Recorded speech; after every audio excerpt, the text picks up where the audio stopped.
Tandang at ang kahong umilaw. Hi everyone, and this is Tutubi Patrol. And 7. So, si Dan Tandang, when he was little, siya he slept early. He always slept early in the night.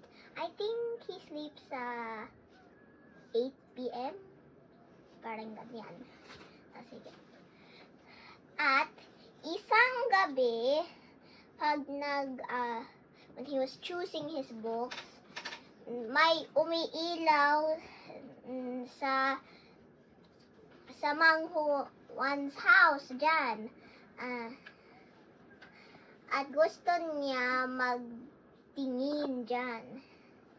At tapos, he just leap there, like, if I cannot fly, then I will leap.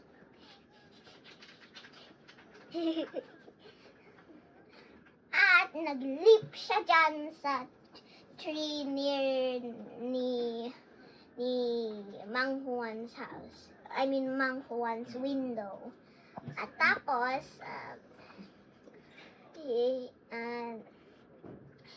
met yung lizard.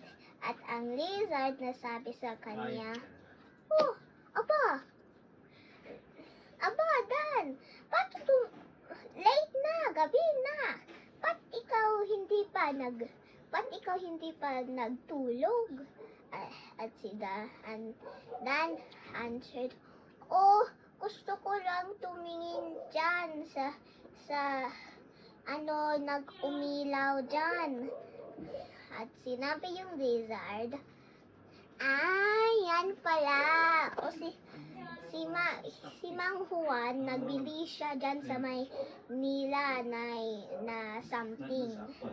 Check mo na, para magtulog ka na. And that's all. Because I'm a bit slow at reading Tagalog. It was only 5 minutes. Yeah.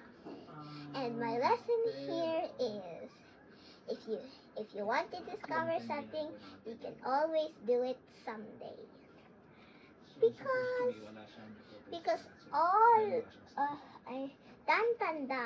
the Tandangs, they would sleep early, and he needs to do like that too.